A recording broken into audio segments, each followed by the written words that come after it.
Isang magandang araw po sa lahat ng mga tagapakinig at sumusuporta sa mga channel mo, Sir Blair.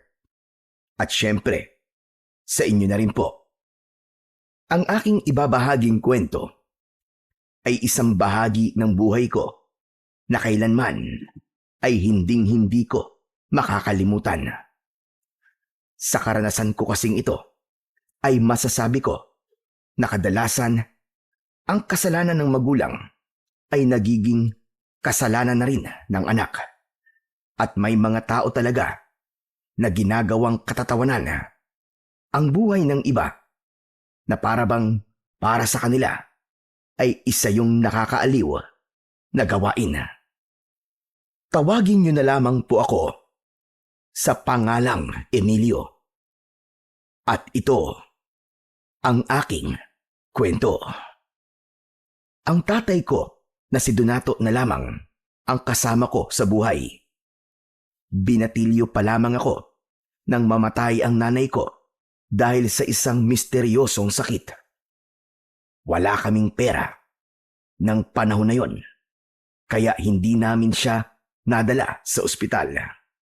Sa pagkakatanda ko, biglang nanghina si nanay hanggang isang umaga ay hindi na siya nagising pa. Habang ang aking tatay naman ay isang dating albularyo o manggagamot sa aming lugar.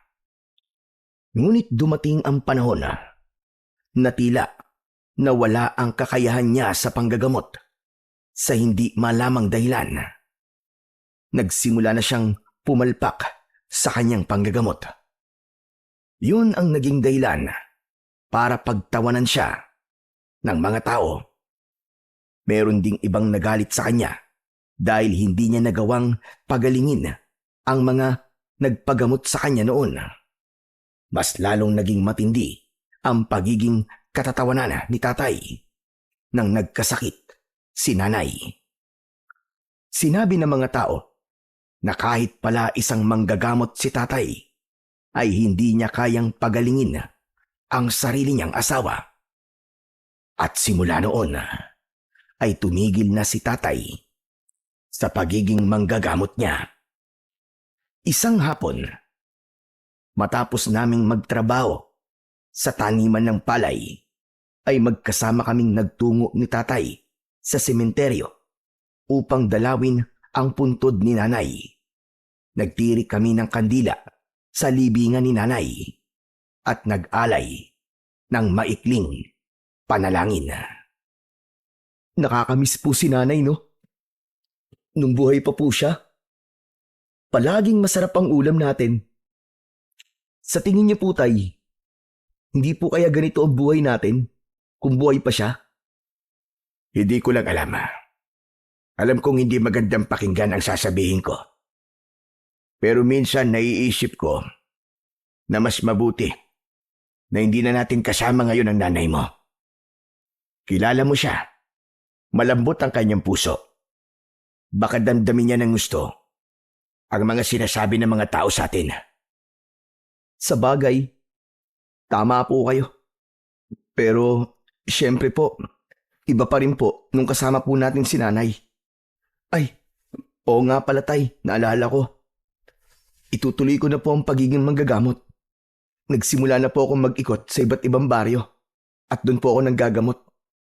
Nagagamit ko na po sa wakas yung mga itinuro niyo po sa akin. Mabuti naman kung ganon. Mas maganda na sa ibang lugar ka manggamot kaysa dito sa atin. Sigurado kasi ako na walang maniniwala sa kakayahan mo. Kasalanan ko ang lahat ng to eh. Kung hindi lang sana ako pumalpak nun, malamang ay dalawa na tayong nanggagamot ngayon. Wala po kayong kasalanan, tay. Kaya wag niyo pong sisihin ang sarili niyo. Hindi niyo po kasalanan na bigla na lamang pong nawala ang kakayahan niyo sa panggagamot.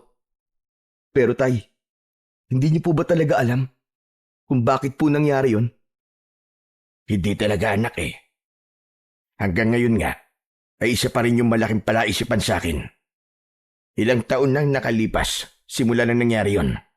Pero hanggang ngayon, ay wala pa rin akong nakukuhang sagot. Huwag po kayo mag-alala, Tay.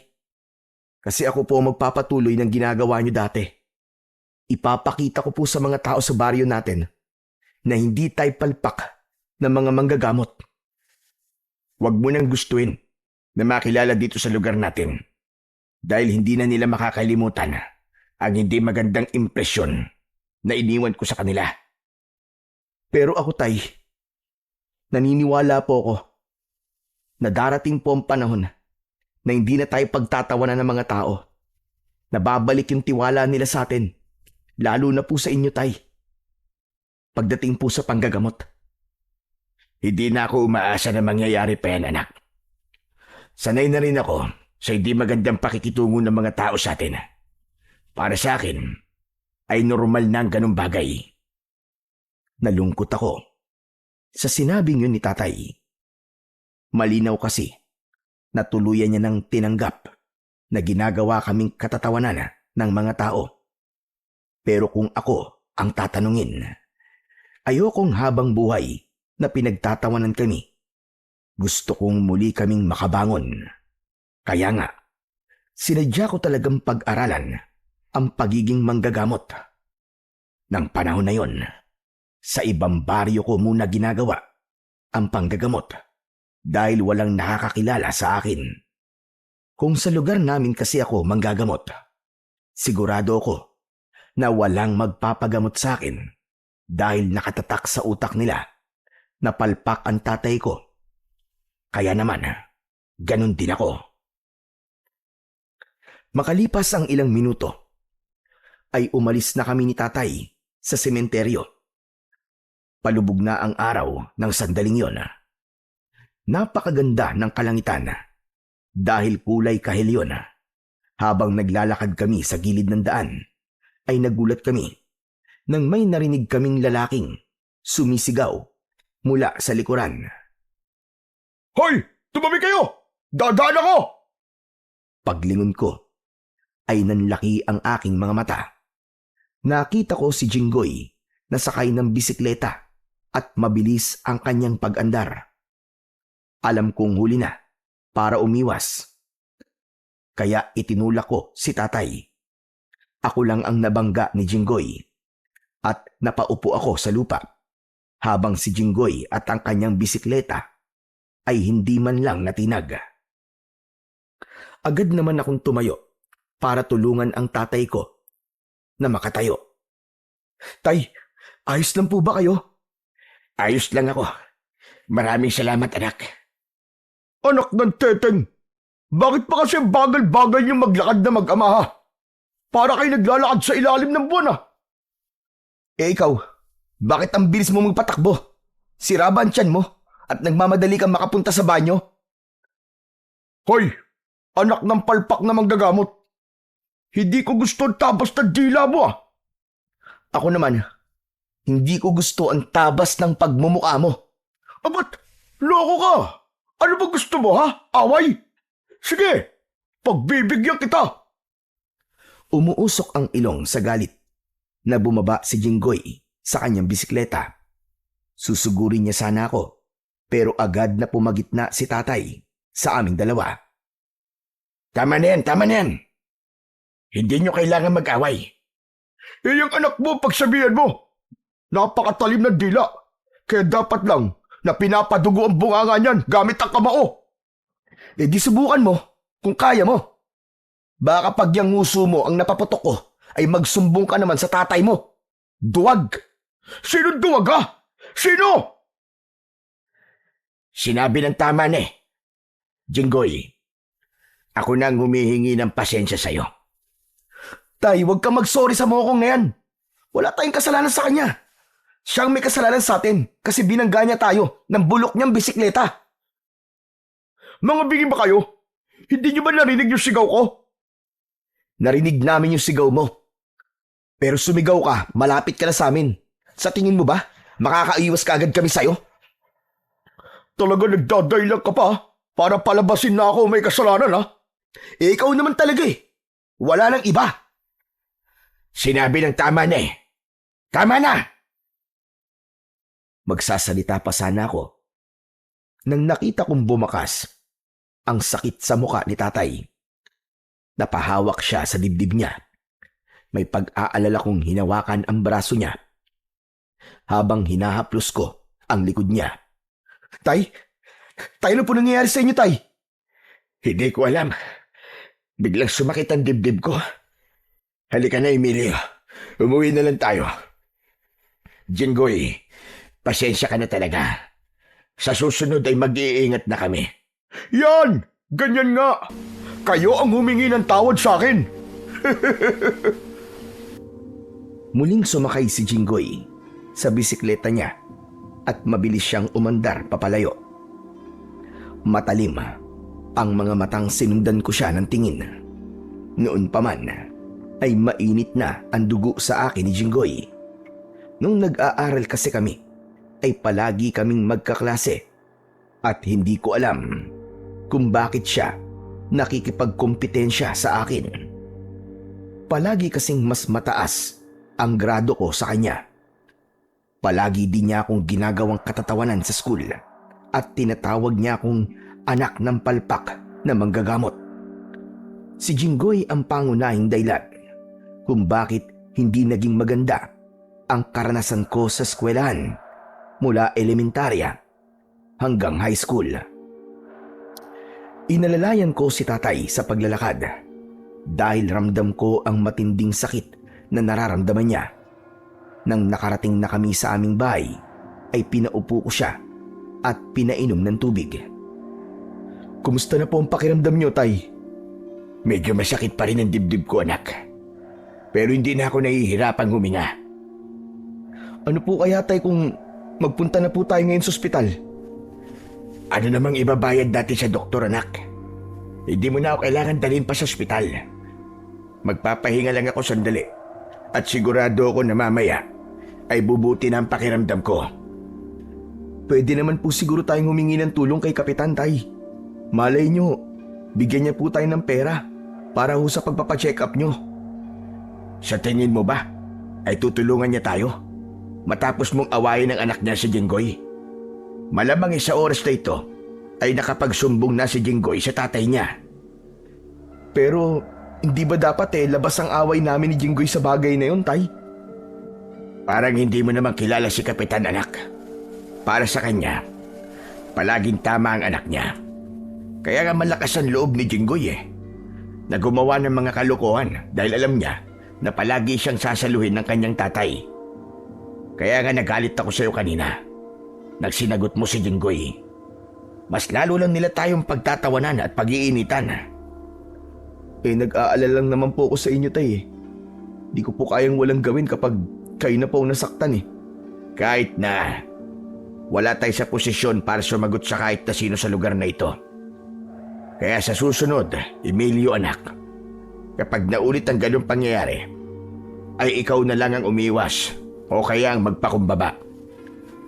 Mas makakabuti para sa ating dalawa kung tayo mismo ang iiwas sa gulo. Kaya mo bang ipangako na hindi mo napapatulan si Jinggoy? Hindi ko po alam, Tay. Mangako ka sa akin, Emilio. Kailangan nating gawin ang lahat para hindi tayo mapansin ng mga tao rito. Kung gagawa ka palagi ng isyu, ay mas lalo sila magkakaroon ng dahilan para pag-initan tayo at pagtawanan. Siguro naman, nakukuha mo ang gusto kong sabihin. Magsasaing na po muna ako, Tay, para makakain na po tayo. Nagtungo ako sa kusina upang umiwas sa pag-uusap namin ni tatay. Hindi ko kasi kayang mangako sa gusto niyang gawin ko.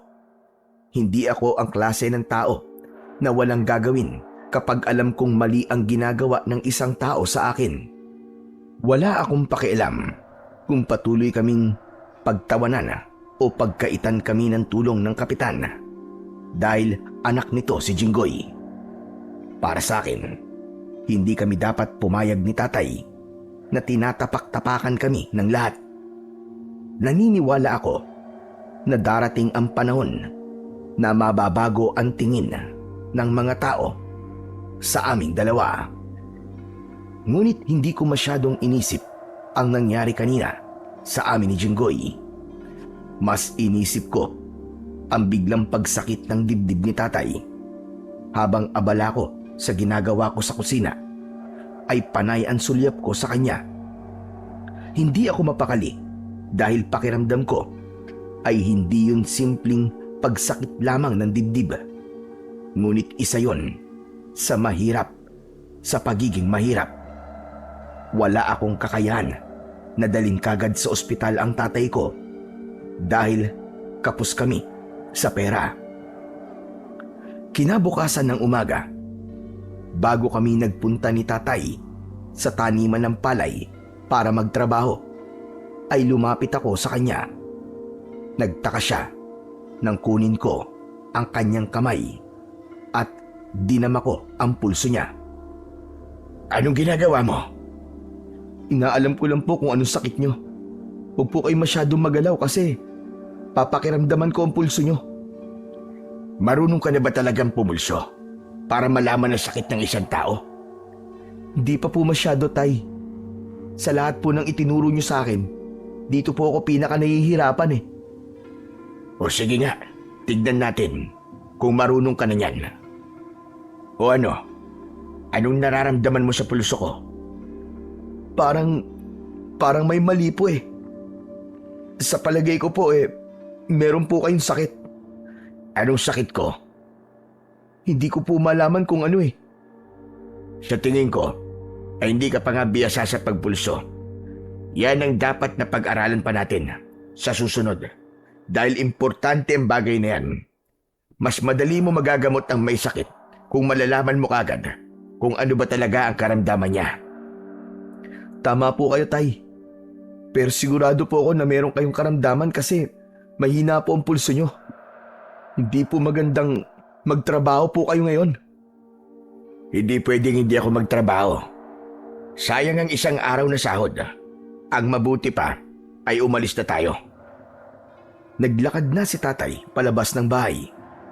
Pero hindi pa man siya nakakarating sa pintuan ay bigla siyang huminto. Napahawak na naman siya sa kanyang dibdib.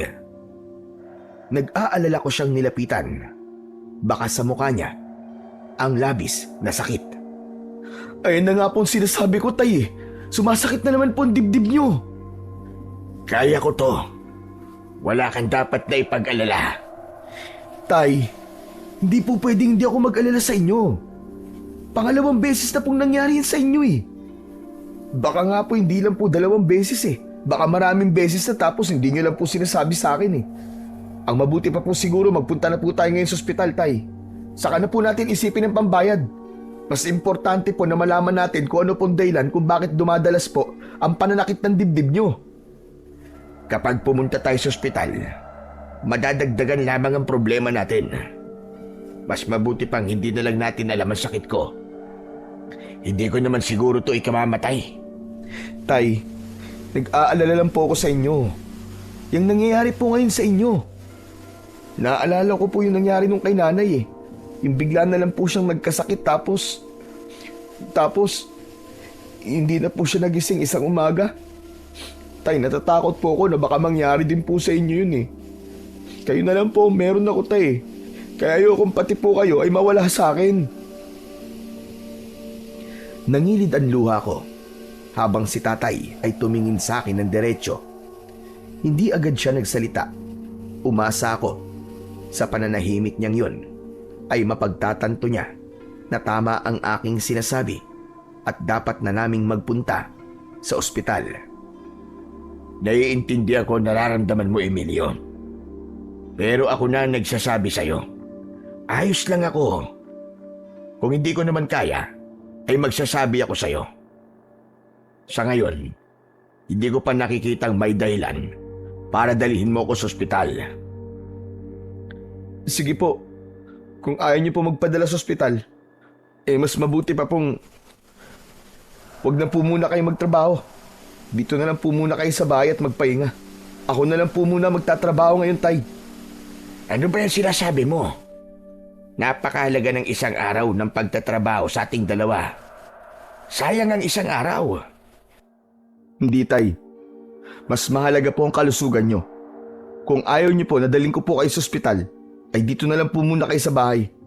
Kahit ngayong araw lang po, Tay. Magpahinga lang po kayo. Sige na naman po. Ay nako, sa nangyayari ngayon, parang lumalabas na ako na ang anak at ikaw na ang tatay. Parang ikaw na kasi nasusunod sa ating dalawa eh. Di naman po sa ganun, Tay. Kailangan niyo po talaga makapagpahinga muna kasi sumakit po ang dibdib niyo eh. Tay, huwag po kayo mag-alala. Kasi kakausapin ko po si Sir Benjo. Sasabihin ko po kung bakit hindi kayo makakapagtrabaho ngayon. Sigurado naman po ako na maiintindihan niya po kayo. O sige, sa ngayon ay susundin kita. Dito lang ako sa bahay para makapagpahinga. O siya, sige, umalis ka na. At baka hinahanap ka na sa taniman. Sige po, alis na po ako. Mamayang tanghali po, pupuntahan ko po kayo rito para masiguro ko po kung ayos lang po kayo. Ikaw ang bahala. Basta mag-iingat ka. Matapos yun, ay umalis na ako ng bahay para magtungo sa taniman ng palay. Habang naglalakad, ay nag-alala pa rin ako kay tatay. Tila gusto kong bumalik para bantayan na lang siya. Pero naisip ko na kung hindi ako magtatrabaho sa araw na yon, ay wala kaming ipambibili ng pagkain. Napadaan ako sa isang tindahan.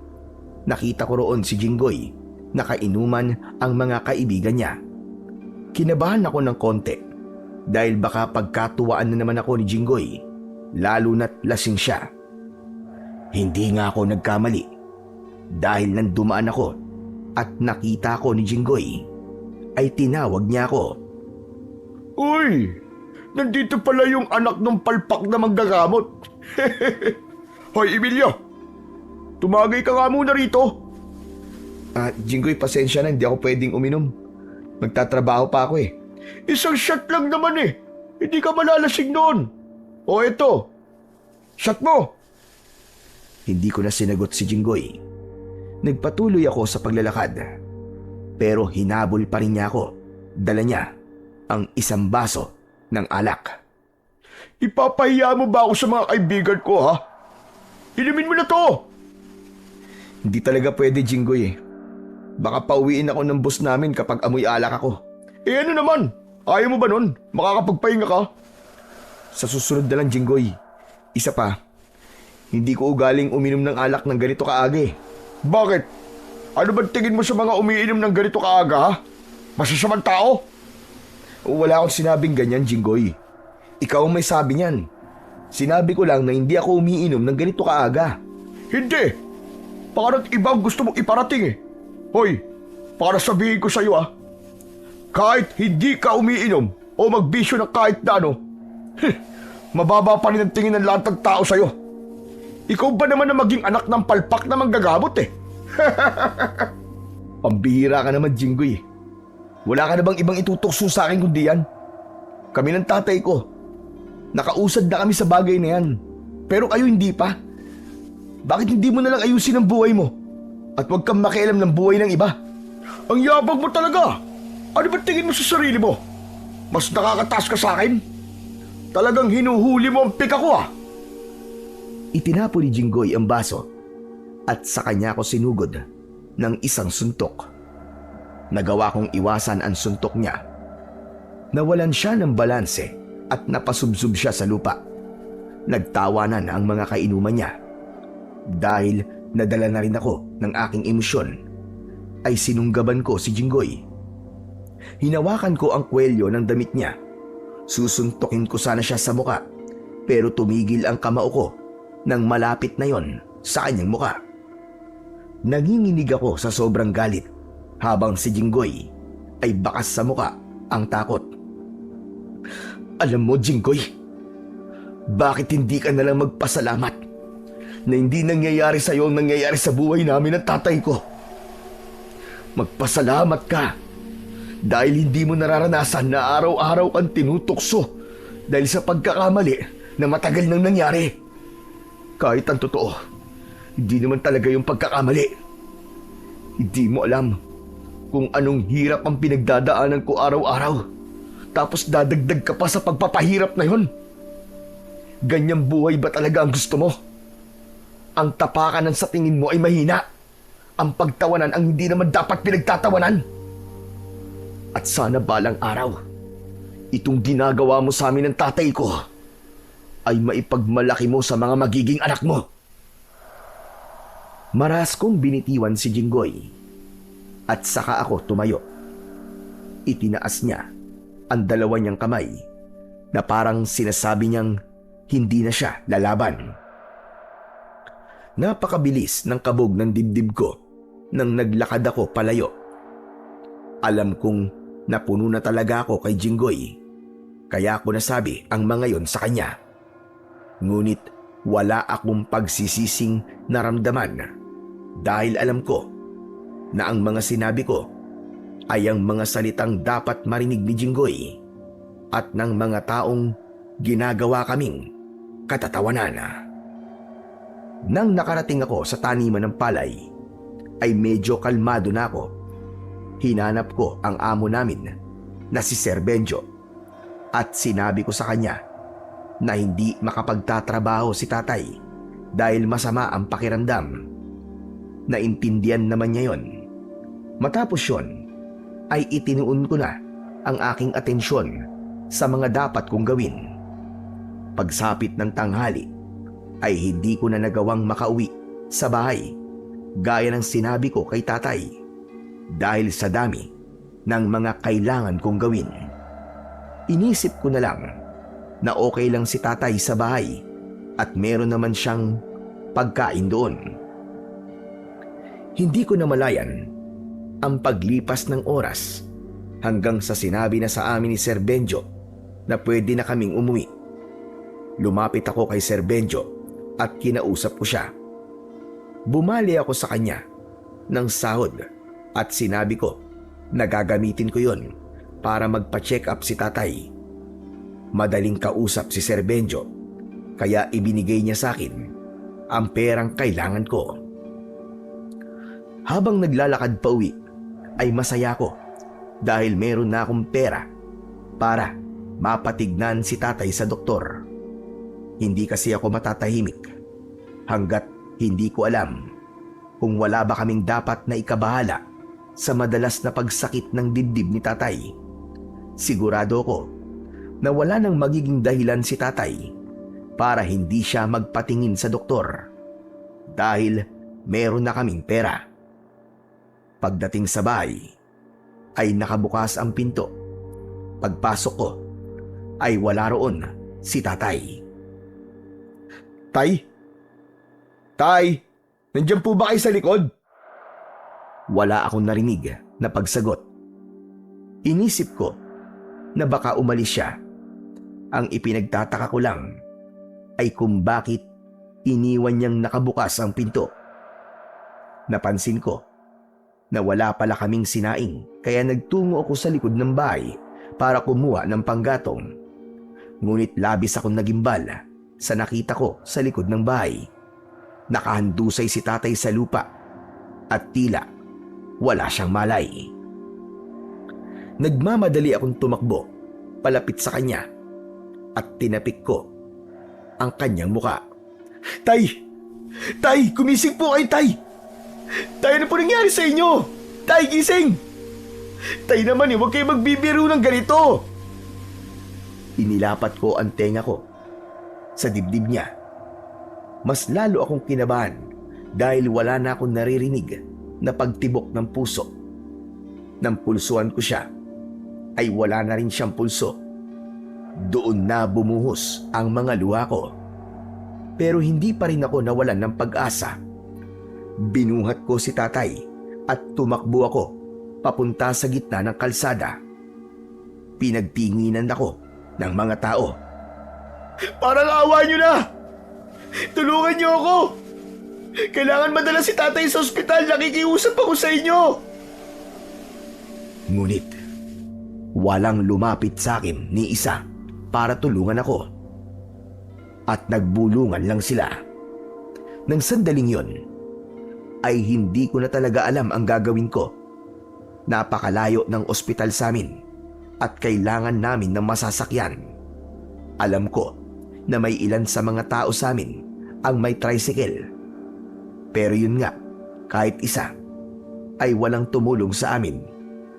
Wala na akong nagawa kundi ang umiyak ng umiyak at ibalik si tatay sa loob ng aming bahay. Nang araw na yon ay binawian ng buhay ang tatay ko. Hindi ko na nalaman kung ano ang eksaktong ikinamatay niya, pero ang hinala ko ay meron siyang sakit sa puso. Pakiramdam ko ay pinagbagsakan ako ng langit ng panahon na yon. Kung alam ko lang sana na mangyayari yon, ay hindi na sana ako umalis para magtrabaho. Sana ay nanatili na lang ako sa bahay para nabantayan ko siya. Hindi ko na nagamit sa pagpapacheck up ni tatay ang perang ibinigay sa akin ni Sir Benjo. Bagkos, ibinili ko yon ng plywood para gawing kabaong ni tatay. Sa una't huling gabi ng burol ni tatay, ay tanging si Sir Benjo lang ang dumating para makiramay. Kahit yung mga dati niyang napagaling ay hindi man lang siya pinuntahan. Nang sumunod na araw ay nagdesisyon akong ilibing na si tatay. Isinakay ko ang kabaong sa kariton. Nagdala na rin ako ng pala at piko na gagamitin ko sa pag-ukay. Mag-isa kong itinulak ang kariton. Awang-awa ako sa sarili ko at para kay tatay. Bago kasi nawala ang kakayahan niyang manggamot, ay marami pa siyang natulungan. Hindi ko maintindihan kung bakit kahit sa huling sandali ay hindi man lang nila nagawang magpasalamat kay tatay. Habang tinutulak ko ang kariton, ay pinapanood ako ng mga tao. At sa hindi sinasadyang pangyayari, ay kumawala ang isang gulong sa unahan ng kariton. Bumagsak sa lupa ang kabaong ni tatay. Hindi ko na napigilang magalit nang may narinig akong may mga tumatawa. Isa-isa kong tinignan ang mga taong pinapanood ako. Ganyan ba talaga kayo kasama? Talagang nagagawa ninyong pagtawanan ang paghihirap ng kapwa nyo? Hindi niyo ba talaga kayang bigyan ng respeto si tatay? Kahit sa huling sandali lang niya. Bakit? Wala ba siyang nagawang maganda para sa inyo, ha? Wala ba siyang naitulong sa inyo? Wala ba siyang ambag sa mga buhay nyo? Ipapaalala ko lang sa inyo na bago siya nawala ng kakayahang manggamot, ay sa kanya kayo tumatakbo kapag may sakit kayo. Ang sasama ninyo. Ngunit walang epekto ang mga sinabi ko dahil may iba pa ring patuloy sa pagtawa. Ang iba naman ay napayuko at pumasok sa kanilang bahay. Ibinaba ko na sa kariton ang kabaong ni tatay. Ipinatong ko sa kabaong ang pala at piko at hinila ko na lamang yon. Napahinto ako nang nakita ko si Jinggoy na papalapit sa akin. Hahawakan sana ni Jinggoy ang kabaong ni tatay, pero malakas kong tinabig ang kamay niya. Ano na naman gagawin mo, ha? Pwede ba? Ibigay mo na sa akin ang araw na to. Araw to ng paglilibing ko sa tatay ko. Kaya wag mo nang dagdagan pa ang pasanin ko. Ano ka ba, Emilio? Hindi ako narito para bisiting ka o makipag-away sa'yo. Nandito ako para tulungan ka. Hindi ako naniniwala sa'yo. Umalis ka na! Wala akong tiwala sa'yo! Hindi kita masisisi kung ganyan ang iniisip mo sa akin. Pero masyado kasing tumusok sa puso ko yung mga sinabi mo nung huling beses tayo nag-usap eh. Doon ko napagtanto kung gaano ako kasamang tao. Naisip ko na mali ang ginagawa kitang katatawanan. Tsaka Emilio, gusto ko ring humingi ng tawad sa'yo. Hindi naman kita pipilitin patawarin ako kasi alam ko na mabigat talaga ang mga nagawa ko sa inyo ng tatay mo eh. Pero gusto kong malaman mo na bukal sa loob ko ang pagsisisi ko. Hindi ako makapaniwala sa mga sinabi ni Jinggoy. Yung kasi ang unang beses na nagsalita siya sa akin na para bang isa siyang anghel na napakabait. May pagdududa ko siyang tinignan Pero naramdaman ko sa pamamagitan ng klase ng pagtitig niya sa akin na nagsasabi siya ng totoo. Pangako, Emilio. Wala akong gagawing kalokohan. Maniwala ka. Gusto lang talaga kitang tulungan. Hindi mo kayang dalhin sa sementeryo ang kabaong ni Mang Donato at kailangan mo ang tulong ko. Hindi ko na pinigilan si Jinggoy nang hawakan niya ang kabaong ni tatay. Siya ang bumuhat sa huliang bahagi habang ako naman ay sa unahan. Maraan kaming naglakad papunta sa sementeryo. Pagkarating sa sementeryo ay tinulungan din ako ni Jinggoy sa paghuhukay. Wala kaming imikan. Kahit mabigat ang dibdib ko ay may konting tuwa akong nararamdaman dahil sa pagtulong sa akin ni Jinggoy. Hanggang sa maingat na paglalagay ng kabaong ni tatay sa hukay at pagtabon ng lupa roon ay tinulungan ako ni Jinggoy. Habang nakatingin ako sa libingan ni tatay ay tinapik ni Jinggoy ang balikat ko. Nakikiramay ako sa iyo, Emilio. Naiintindihan ko nararamdaman mo kasi namatayan din ako ng nanay. Maraming salamat pala sa tulong mo, Jinggoy. Alam mo, sa lahat ng tao rito, ikaw ang pinakahuling naiisip ko na gagawin to sa akin. Hindi pa rin ako makapaniwala na nangyayari to. Masyado kasing tumagos sa puso ko yung mga sinabi mo sa akin eh. Ang dami ko talagang napagtanto dahil doon. Ang totoo kasi, wala naman kayong atraso sa akin ng tatay mo. Wala kayong nagawang masama sa akin. Talagang nakisali lang ako sa mga ginagawa ng mga tao sa inyo. Yung bang pinagtatawanan kayo? Nakakalungkot lang na nawala na si tatay. Nang hindi man lang niya napatunayan sa lahat na hindi siya palpak na manggagamot. Hindi ko alam ang sasabihin ko para mapagaan ang dinadala mo pero gusto ko malaman mo na kapag kailangan mo ng kausap, nandito lang ako palagi ah. Pwede mo akong puntahan sa bahay o kaya ako pupunta sa bahay niyo. Ginagawa ko to para makabawi sa iyo at sa tatay mo sa lahat ng kasalanan ko sa inyo. Ilang minuto pa kaming nanatili ni Jinggoy sa sementeryo bago ako nagdesisyon na umuwi na. Sa paglalakad namin ni Jinggoy ay napansin namin na pinagtitinginan kami ng mga tao. Mukhang nagtataka ang mga tao kasi magkasama tayong dalawa. Pabayaan mo sila. Pero sana ay maisip din nila na mali na pinagtatawa ng kanila. Maaaring pumalpak nga ang tatay mo pero hindi ibig sabihin ay ganun ka rin. O paano, Emilio? Mauna na ako sa'yo. Kailangan ko na rin umuwi sa amin eh. At may pinapagawa pa sa akin si tatay eh. Sige, Jinggoy. Maraming salamat ulit sa tulong mo ah. Kahit papano napasaya mo ako kasi hindi mo na ako inaaway at sinisinghalan. Tumawa si Jinggoy bago siya naunang naglakad sa akin. Ipinagpatuloy ko na ang pag-uwi sa bahay namin. Pagpasok ko ron ay sumalubong sa akin ang nakakabinging katahimikan. Nagtungo ako sa maliit naming kwarto ni tatay. Binuksan ko ang lumang kabinet at kinuha ko mula roon ang paborito niyang jacket. Niyakap ko yon at muling bumuhos ang aking luha. Labis ang aking pagsisisi dahil hindi ko man lang nagawang yakapin si tatay sa huling pagkakataon nung buhay pa siya.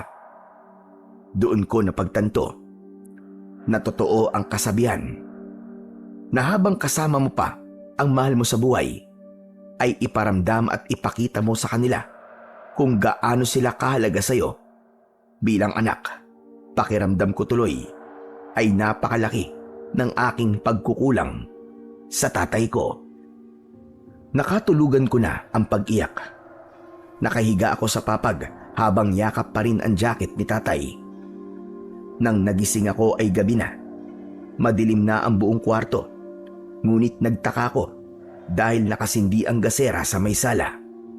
Maliwanag pa noong nakatulog ako, kaya imposible na ako ang nagsindi nun.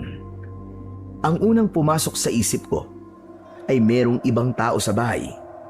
Kaya naman, mula sa ilalim ng papag ay kinuha ko ang mahabang 2x2. Maingat at tahimik akong lumabas ng kwarto. Sa kusina ay may nakita akong nakatalikod na matandang lalaki. Nakaharap siya sa lutuan at tila may ginagawa siya roon. Kinabahan ako dahil baka magnanakaw ang matanda. Kaya naman, dahan-dahan akong lumapit sa kanya. Pero nang malapit na ako sa kanya, ay bigla siyang humarap. Nagulat siya dahil akmang ihahampas ko na sa kanya ang 2x2 na kahoy. Teka, sandali lang! Bakit mo ko hahampasin yan? Hindi mo ba ako nakikilala? Lolo Martin? Sino pa ba? Ano bang akala mo sa akin? Magnanakaw? Aba, kung magnanakaw ako, hindi ko papasukin ang bahay na ito. Aba, tignan mo naman. Sa labas pa lang mukhang wala naman akong mananakaw dito na maibibenta ko ng mahal. Si Lolo Martin ay tatay ni Nanay. Dati ay kasama namin siyang nakatira sa bahay na yon. Pero nang namatay si Nanay, ay doon na siya sa anak niya sa Maynila na nirahan. Ano pong ginagawa niyo rito, Lolo Martin? Masama bang bumisita ako rito? Dito naman ako nakatira dati, di ba? Nandito ako para magbakasyon. Baka kasi nagtatampo na kayo sa akin. Kasi simula nang umalis ako, ay hindi ko na kayo dinalaw. Teka lang, nasan pala ang tatay mo? Pagdating ko rito kanina, ay wala siya. Ikaw naman, ay tulog na tulog. Kaya hindi na kita inabala. Lolo Martin, wala na po si tatay. Teka, anong ibig mo sabihin wala na? Umalis pa siya. Abay, saan siya nagpunta? Patay na po siya. Kanina ko lang po siya inilibing sa sementeryo. Sa tingin ko po sakit sa puso po ang ikinamatay niya kasi bago po siya namatay, palagi po sumasakit ang dibdib niya. Diyos ko, mahabagin langit! Hindi ko akalain na ganyang balita ang sasalubong sa akin sa pagbabalik ko rito. Sumalangit nawa ang kaluluwa ni Donato. Biglaan po talaga ang lahat ng nangyari. Pag uwi ko po rito galing sa trabaho nung isang araw, yun na nga, naabutan ko po si tatay na wala na pong buhay. Habang nakatingin ako kay Lolo Martin, ay napansin ko ang pagbakas ng takot sa kanyang muka habang nangingilid ang kanyang luha. Diyos ko! Nagsisimula ng mangyari ang sumpa ni Basilia. May sinasabi po ba kayo, Lolo Martin? Ay wala. Pero kailangan mo na sumama sa akin sa Maynila. Bukas ay aalis na tayo. Doon ka na muna sa bahay ng tita Mayang mo. Sigurado ko napapayag siya kung isasama kita roon pagbalik ko. Bakit naman po ako aalis dito? Saka ang akala ko po ba magbabakasyon po kayo rito. Tapos biglang sasabihin niyo po sa akin na aalis na po kayo bukas. Basta, huwag ka na maraming tanong. Mamaya ay mag-empake ka na ng mga damit mo. Pero Lolo Martin, hindi po ako pwedeng umalis dito. Ayoko pong iwan tong bahay dahil mapapabayaan po to kung walang titira dito. Bakit bang tigas ng ulo mo? Kapag sinabi kong aalis ka rito na kasama ako, ay yun ang gagawin mo. Teka, wala bang pagkain dito? Kanina pa ako nagugutom. Sandali lang po at bibili lang po ako ng bigas at ulam sa labas. Kumuha ako ng pera at lumabas ako ng bahay para magpunta sa tindahan. Bumili ako ng itlog, tuyo at 1 kilong bigas. Habang naglalakad ako pabalik ng bahay, ay puno ako ng pagtataka. Hindi ko maintindihan kung bakit nang nalaman ni Lolo Martin na patay na si tatay, ay bigla niyang sinabi na kailangan na naming umalis sa Ito lugar na ang yon. inyong lola. Nang nakauwi na ako, ay agad kong inasikaso ang pagluluto. Maya-maya pa, ay sabay na kaming kumakain ni Lolo Martin. Sinubukan ko siyang tanungin sa dahilan kung bakit aalis siya na kasama ko. pero naging tikom naman ang bibig niya. Kilala ko ang lolo ko. Kapag ganun na ayaw niyang magsalita, ay hindi talaga siya magsasalita. Kahit na mapanis pa ang laway niya. Kaya hindi ko na pinilit pang sagutin niya ang mga tanong ko. Kinabukasan ng umaga, pagising ko, ay naabutan ko si Lolo Martin na nakabihis na. Nakaupo siya at sa tabi niya ay naroon ang kanyang traveling bag. Nakapag-empake ka na ba? Tara na, para makaalis na tayo. Sa istasyon ng bus na lang tayo mag-almusal. Lo, pasensya ka na po pero hindi po ako sasama sa inyo. Gaya po ng sinabi ko kagabi, hindi ko po iiwan tong bahay namin. Bakit ba ayaw mo sumunod sa akin? Ganyan ka ba pinalaki ng nanay at tatay mo? Lo, naguguluhan po kasi ako sa nangyayari. Bakit po bigla nyo na lamang pong naisipan na umalis kasama ako? Samantalang ang una nyo pong sinabi ay nandito po kayo para magbakasyon. Talagang hindi ka titigil hanggat hindi ko sinasabi sa iyo ang rason, ano? Hindi po talaga. Kaya mas maganda po kung sasabihin nyo na lang po sa akin kung ano ang totoo. Halika. Umupo ka rito sa tabi ko. Sa palagay ko ay dapat mo nang malaman ang dahilan kung bakit kailangang umalis na tayo rito. Umupo ako sa tabi ni Lolo Martin.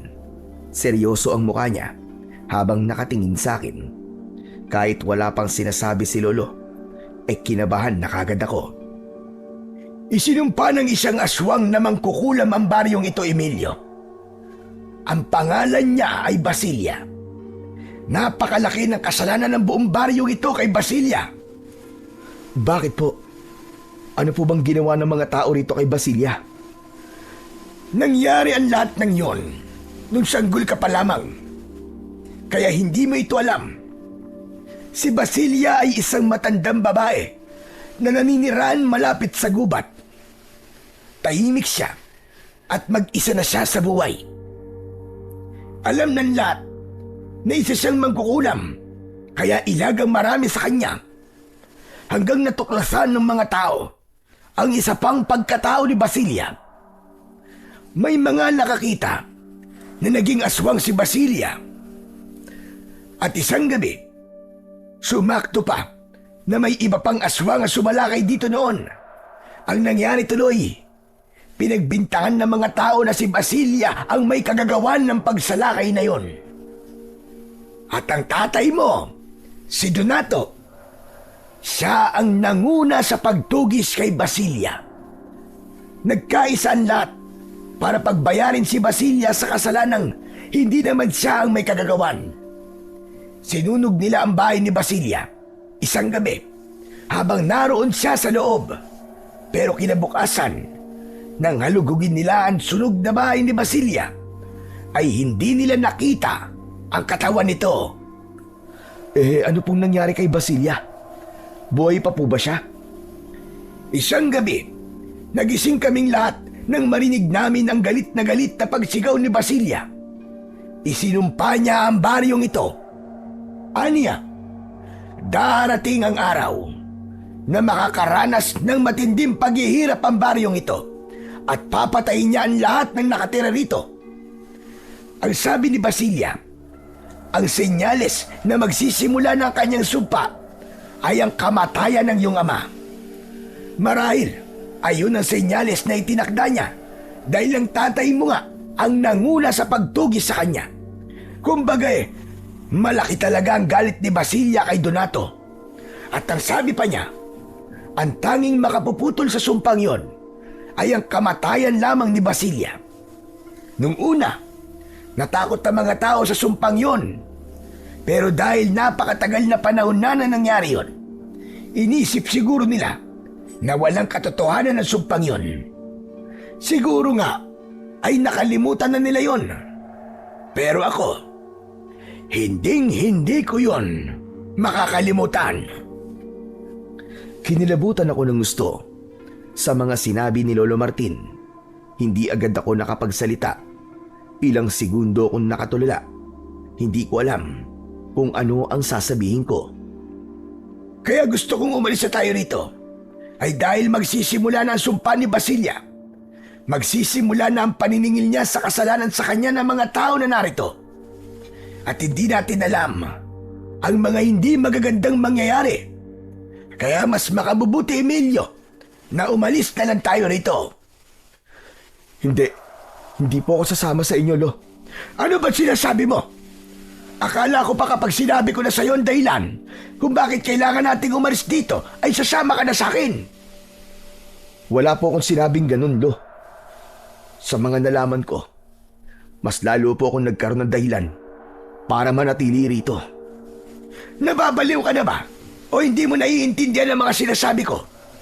Gusto mo bang ulitin ko pa mula sa simula? Naiintindihan ko po ang lahat ng sinabi nyo. Malinaw na malinaw po sa akin na ang pagkamatay ni tatay ang hudyat na magsisimula ng sumpa ni Basilia. At dahil magsisimula na nga ang hindi magagandang pangyayari sa baryo natin, ay dapat po na manatili ako rito. At bakit mo naman yan naisip? Kailangan ko pong harapin si Basilia. Kailangan ko pong iligtas sa mga tao rito mula sa kanya. At kung kinakailangan ko siyang patayin para maputol ang sumpa, ay handa po akong gawin yon. Tama nga ang sinabi ko kanina. Nababaliw ka na, Emilio. At paano mo naman papatayin si Basilia, Aber? Kung wala kang kaalaman sa pakikipaglaban sa aswang, sige nga. Kayo po. Tutulungan niyo po ako, Lolo Martin. Hindi po ba? Nung malakas pa po kayo, ay nakikipaglaban po kayo sa mga aswang. Naikwento po sa akin yun ni nanay dati. At ano sa tingin mo? Tuturuan kita makipaglaban sa mga aswang? Sa tingin mo ba, ay papayag akong ilagay mo sa panganib ang buhay mo? Hindi. Hindi ko gagawin yan. Mas makabubuti sa'yo ang sumama na sa akin papuntang Maynila habang meron pa tayong pagkakataon. Hindi natin alam kung anong hindi magagandang bagay ang mangyayari sa mga susunod pang araw. Kaya mas maganda na umalis na tayo rito ngayon. Pero alam niyo naman po, Lo, kung anong tingin ng mga tao dito sa amin. Alam niyo po na dahil sa pagkawala ng kakayahan ni tatay na manggamot, ay ginawa kaming katatawanan ng mga tao rito. Oh, yun na nga eh. Tapos gusto pang tulungan ng mga taong yon. Talagang naisipan mo pang tulungan sila matapos ng hindi magandang pagtrato nila sa inyo. Alam ko po na kung nabubuhay lang po si tatay, ay papayag po siya sa desisyon ko to. Kahit hindi po niya sinabi, ramdam kong gusto niyang bumalik ang respeto sa amin ng mga tao at naniniwala po ako na ang paraan upang mangyari yun ay kapag nakita ng mga tao na sa kabila ng hindi magandang pagtrato nila sa amin, ay kabutihan pa rin ang isusukli ko sa kanila. Anak ka nga talaga ng tatay mo. Parehas kayo na kapag may gustong gawin ay walang kahit na sino ang pwedeng makapigil. Desidido ka ba talagang gawin yan? Opo, Lolo Martin. At wala po akong nakikitang dahilan para magdalawang isip. Ay nako, ano pa nga bang magagawa ko kung desidido ka na? Kahit kalad ka rin pa kita paalis sa lugar na ito, ay paniguradong babalik at babalik ka pa rin dito. Sige, pumapayag na ako sa gusto mo. Hindi na kita pipiliting umalis. At sasangayin din kita sa pakikipaglaban sa mga aswang. Talaga po, Lolo Martin? Naku, maraming salamat po, Lo. Sa sobrang tuwa ko, ay nayakap ko ng maigpit si Lolo Martin. Maraan namang tinapik ni Lolo ang likod ko. Basta, ipangako mo sa akin, iyo, na magtatagumpay ka sa kung anong gusto mong gawin. At kapag napatay mo na si Basilia, mangako ka rin sa akin na aalis na tayo rito at doon na tayo maninirahan sa Maynila. Opo, Lolo Martin. Nangangako po ako sa inyo. Pero sandali, paano po itong bahay kung aalis po ako dito? Pwede mo naman itong dalawin paminsan-minsan. Pwede kang magbakasyon dito ng ilang araw. Alam mo, Emilio, mas magiging magandang buhay mo doon sa syudad. Malay mo, pag-aralin ka pa ng tita Mayeng mo, gaya ng ginawa niya sa iba mong pinsan. Nang sandaling yon, ay pumayag na ako sa gustong mangyari ni Lolo Martin. Ang tanging gusto ko lang kasi ay muling may mapatunayan sa mga tao. Ang gusto ko, kung sakaling aalis ako sa lugar na yon, ay aalis ako na may maiiwan akong magandang alaala sa mga tao roon. Sa araw din na yon ay nagtungo kami ni Lolo Martin sa libingan ni Tatay. Hindi na napigilan ni Lolo ang umiyak. Maging ako ay naiyak na rin. Bago kami umalis sa sementeryo, ay sinabi ko kay Tatay na ililigtas ko ang baryo namin mula kay Basilia, at ang bagay na yon ay inaalay ko sa kanya. Pag-uwi namin sa bahay, ay agad na sinimulan ni Lolo Martin ang pagsasanay sa akin sa pakikipaglaban sa aswang. Itinuro niya sa akin ang paggamit ng itak bilang sandata. Kahit hirap na siyang kumilos, ay pinilit pa rin niya akong turuan. Sineryoso ko ang pagsasanay dahil malakas ang pakiramdam ko na babalik si Basilia sa baryo namin upang makita ang resulta ng sumpa niya. Nang natapos na kami ni Lolo sa pagsasanay, ay nakita ko si Jinggoy na nakatayo sa hindi kalayuan. Lumapit ako sa kanya habang si Lolo naman ay pumasok na sa loob ng bahay. Emilio, si Mang Martin ba yun? Oo, Jinggoy. Bumalik siya galing ng Maynila. Mukhang malakas pa rin siya. Nakita ko kayo na parang sinasanay ka niya sa pakikipaglaban gamit ang itak. Ano bang meron? May kaaway ka ba? Teka, sandali lang. Baka mamaya galit ka pa rin sa akin na kaya ka nagsasanay ng ganun. Dahil may gagawin kang hindi maganda sa akin. Huwag naman, Emilio. Nakakatawa ka naman, Jinggoy. Hindi ako galit sa'yo. At ang pagsasanay ko na yon ay hindi para sa tao. Ano ka mo? Para saan yun? Sa aswang. Aswang? Bakit? May aswang ba rito sa atin? Wala naman, di ba? Parating pa lang siya at kailangan ko maging handa dahil ako makikipaglaban sa kanya. Teka, sandali. Naguguluhan ako sa mga sinasabi mo. Pwede bang ipaliwanag mo sa akin ang lahat? Doon ko na sinabi kay Jinggoy ang lahat ng sinabi sa akin ni Lolo Martin tungkol kay Basilia. Maliwanag ko yung ipinaliwanag sa kanya para mas mabilis niyang maintindihan. Pagkatapos kong sabihin sa kanya ang dapat niyang malaman, ay ilang segundo siyang nakatulala na parang hindi siya makapaniwala sa mga narinig niya. Alam mo, Emilio, natatandaan ko na dati na ikwento nga yan ni Tatay sa akin. Isa raw aswang na mangkukulam ang isinumpa itong baryo natin. Pero sabi niya, hindi daw totoo ang sumpang yun kasi napakatagal ng panahon na nakalipas. Pero hanggang ngayon ay hindi naman nangyayari ang sumpa ni Basilia. Pues, mukhang mangyayari na yun ngayon dahil namatay na si Tatay. Ang sabi ni Lolo, sinabi daw ni Basilia na ang pagkamatay ni Tatay ang senyales na magsisimula ng mangyari ang sumpa ni Basilia. Ibig sabihin, may mga hindi magagandang mangyayari dito sa atin at papatayin din ni Basilia mga tao rito. Ganun na nga, Jinggoy. Wala kaming ideya kung anong masasamang mangyayari kaya kailangan natin maging handa. Kung ganun, kailangan ko palang kausapin si Tatay tungkol dito. Sigurado ko na kung siya magsasabi sa mga tao ay papaniwalaan siya ng mga yun. Tama. Maganda ang naisip mo. Kasi may tiwala ang mga tao sa tatay mo kasi siya ang kapitan dito eh. Jinggoy, malaking tulong yung gagawin mo. Salamat. Kailangan ko na palang umuwi para makausap ko na si Tatay. Sige, Emilio, sa susunod na lang ulit. Sige, salamat uli. Matapos yun, ay nagmamadaling umalis si Jinggoy. Para sa akin, ay sakto na naging magkaibigan na kami ni Jinggoy dahil kailangan ko talaga ang tulong niya para kausapin ang tatay niya. Pumasok na ako sa bahay at naabutan ko roon si Lolo sa kusina na umiinom ng kape. Hindi ba si Jinggoy yung kausap mo? Yung nangunguna sa pag-aalas ka sa'yo? Opo, siya nga po yun. Pero wala na, tapos na po yun. Magkaibigan na po kami ngayon. Aba, Isang Himalaya ata yan. Natatandaan ko pa nung nag-aaral ka pa. Madalas umuwi kang umiiyak. Dahil inaway ka ng mokong na yon. Anong nangyari? Bakit bigla kayo naging magkaibigan? Lolo Martin, mahabang kwento po. Pero para sagutin ko ang tanong nyo, napagtanto lang po niya na mali po ang ginagawa niya sa akin nun. Tamang-tama nga po kasi matutulungan niya tayo. Anong klaseng tulong? Sinabi ko po kasi sa kanya na maaaring mangyari na yung sumpa ni Basilia.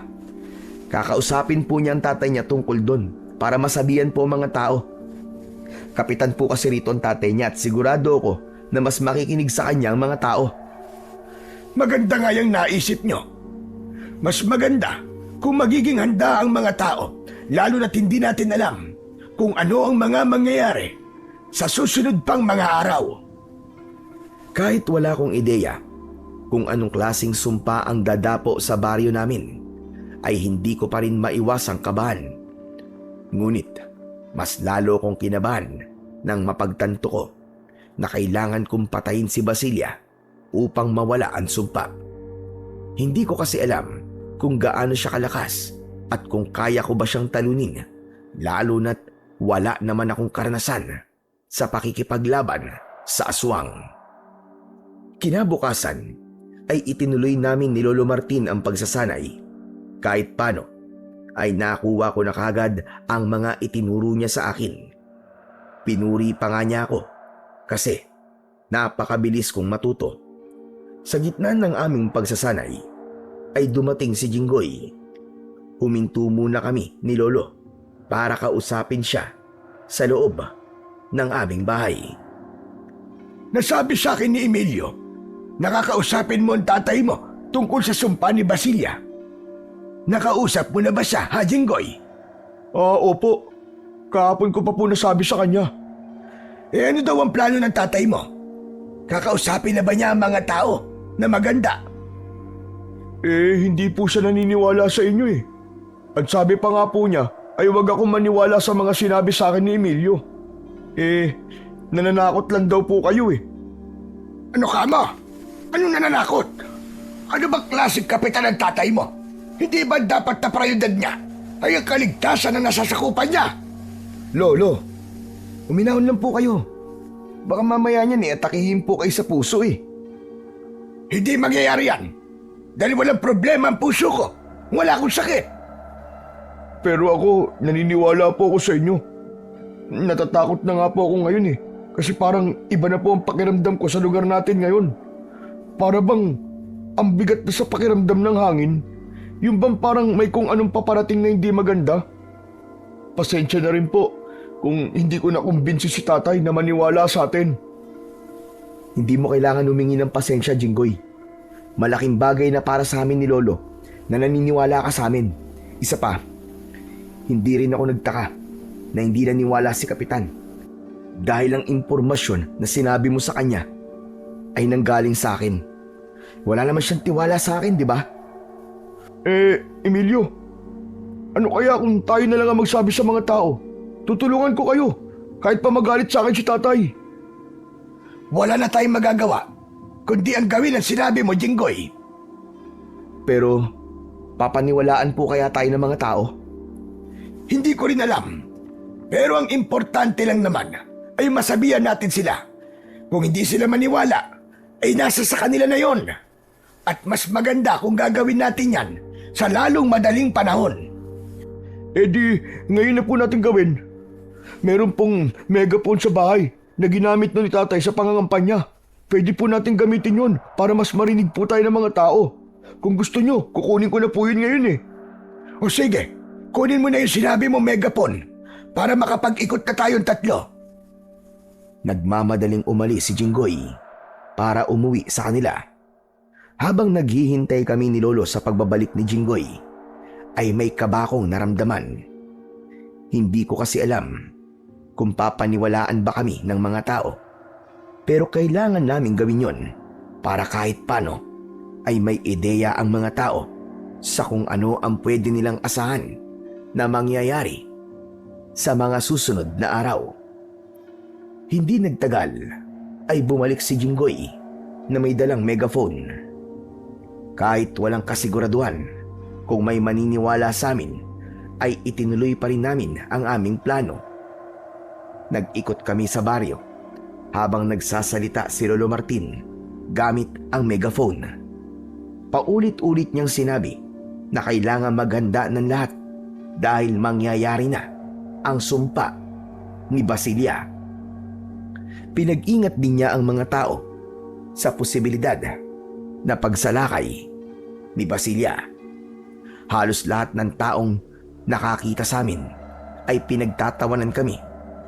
Alam kong iniisip nila na hindi totoo ang aming sinasabi, pero sa kabila ng lahat ng yon ay tuloy lang kami sa aming ginagawa. Pero bigla kaming tumigil nang lumapit sa amin ang tatay ni Jinggoy. Nagalit siya sa amin dahil aniya, nagpapakalat daw kami ng kasinungalingan at tinatakot lang namin ang mga tao. Kinuha niya ang megaphone at hinila niya si Jinggoy pauwi sa bahay nila. Wala na kaming nagawa pa ni Lolo Martin kundi ang umuwi na lang. Pagdating sa bahay ay agad kaming uminom ng tubig dahil pagod na kami sa aming ginagawa. Mabuti na lang at halos maikot natin ang buong baryo bago tayo napigilan ni Kapitan. Sigurado ko na yung mga taong nakarinig sa mga sinabi natin ay sasabihin yun sa ibang tao. Husa na lang yung kakalat at mas marami ang makakaalam. Pero parang kahit isa po'y walang naniwala sa atin eh. Nakita ko po kung paano tayo pagtawanan ng mga tao. Baka nga po inisip pa nila na nababaliw po tayo. Hayaan mo silang isipin ang gusto nilang isipin. Basta't ang importante ay nabigyan natin sila ng babala. Hanggang doon na lang ang kaya natin gawin. Sigurado ako na sa oras na magsimula ng sumpa ni Basilia ay magbabago ang isip ng mga yon. Pero sa totoo lang, Lo, kinakabahan at natatakot po ako. Lalo na po sa paghaharap namin ni Basilia. Bakit? Ayaw mo na ba siyang labanan? Kung ganyan, na natatakot ka pala, ay pwede ka pang umatras at umalis na tayo. Hayaan na lang natin dito ang mga taong hindi naniniwala sa atin. Hindi po porke natatakot ako ay aatras na po ako. Sinabi ko na po sa inyo na ito lang po ang paraan na naisip ko para magbago po ang tingin ng mga tao sa amin ni Tatay. Alam mo, Emilio, minsan ay hindi mo kailangang isipin ang sinasabi ng mga tao sa'yo. Lalo na at alam mo sa sarili mo na wala ka naman talagang ginagawang mali. Wala kang dapat patunayan sa kanila. Kung meron man tao na may dapat kang patunayan, ay yun ang sarili mo. May mga tao kasi na kahit na ano pang gawin mo, kahit na anong kabutihan ang ipakita mo sa kanila, ay mananatiling nakatatak sa isip nila ang imahe mo na gusto nilang makita sa iyo. Siguro naman ay nakukuha mo ang ibig ko sabihin. Naiintindihan ko naman po ang sinabi niyo, Lo. Pero gusto ko po talaga itong gawin eh. Kung pagkatapos po nito at ganun pa rin ang tingin nila sa amin ni Tatay, wala na po akong magagawa. Ang mahalaga po ay may ginawa ako para sa kanila. At ayoko rin po na aalis ako sa lugar na to na naghihirap sila nang dahil sa sumpa ni Basilia. Natutuwa ako sa iyo, Apo. Ngayon pa lang ay ipinagmamalaki na kita. Talagang ang napakaganda ng pagpapalaki sa iyo ng nanay at tatay mo. Napangiti ako sa sinabing yon ni Lolo Martin. Nang sandaling yon ay walang ibang nasa isip ko kundi ang iligtas ang aming baryo mula sa sumpa ni Basilia at kay Basilia mismo. Bagaman at may takot sa dibdib ko, ay buo pa rin ang loob kong gawin ang dapat kong gawin. Sa mga sumunod na araw ay mas naging puspusan ang pagsasanay namin ni Lolo sa aking pakikipaglaban. May mga pagkakataon na kahit mag-isa ko ay nagsasanay pa rin ako. Alam ko kasi na matanda na si Lolo kaya madali na siyang mapagod, kaya kung minsan ay hindi ko na siya inaabala. Hanggang sa dumating ang araw na naramdaman ko na yung sinabi ni Jinggoy. Naging mabigat sa pakiramdam ang hangin at walang nakapaghanda ng isang misteryosong sakit ang tumama sa ilang mga tao sa aming baryo. Nagkaroon sila ng mataas na lagnat at tinubuan sila ng maliliit na sugat sa kanilang katawan. Hindi pa ron natapos ang lahat. Kahit tag-araw ay isang napakalakas na bagyo ang walang babala na dumating. Maraming bahay ang nawasak dahil sa bagyong yon. Hindi pa nga nakakabangon ng lahat ay isa pang unos ang dumating. Napeste ang halos lahat ng pananim. Natuyo ang lupa at maraming pananim ang namatay at hindi na napakinabangan. Isang hapon, nagpunta si Jinggoy sa bahay para makapag-usap kami kasama si Lolo Martin. Sa loob ng bahay kami nag-usap dahil nasabi noon sa amin ni Jinggoy na pinagbawalan siya ng tatay niya na makipag-usap na sa amin ni Lolo. Butit pinayagan ka ni Kapitan na pumunta rito. Hindi niya ako pinayagan. Hindi ko naman sinabi sa kanya na dito ako pupunta eh. Ang sabi ko, sa kaibigan ko sa kabilang baryo ako pupunta. Sigurado ako na sa mga sandaling ito ay naiisip na ng mga tao na tama tayo. Pero hindi lang nila yon matanggap.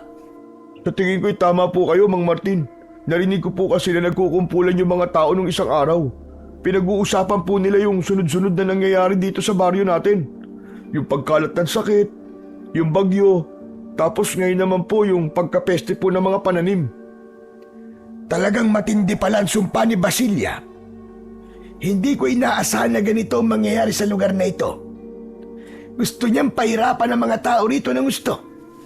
Iba talaga kung gumanti ang isang aswang na mangkukulam dahil meron silang kaalaman sa kapangyarihang itim. Sa tingin niyo po ba, may mga susunod pa pong mangyayari? Hindi ko alam. Pero sigurado ako na nandito na sa baryo si Basilia.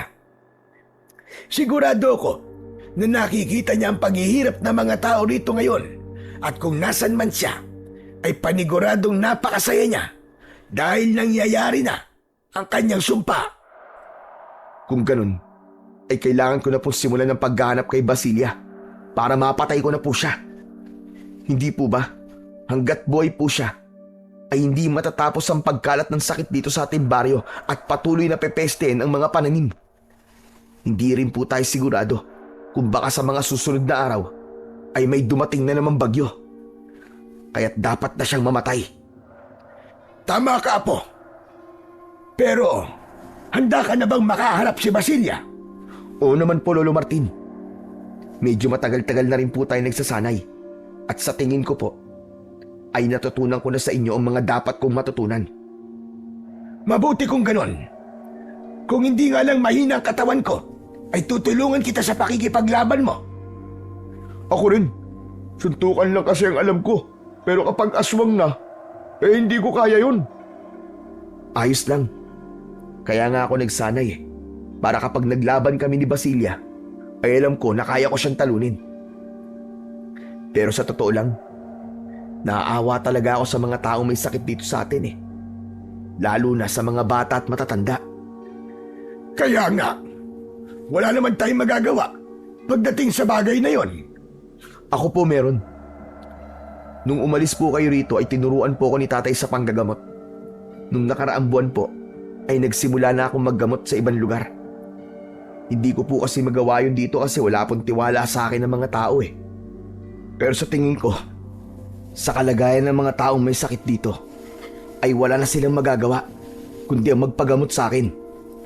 Sa tingin mo ba, ay kaya mong pagsabayin ang paghanap kay Basilia at ang panggagamot mo? Oo naman po.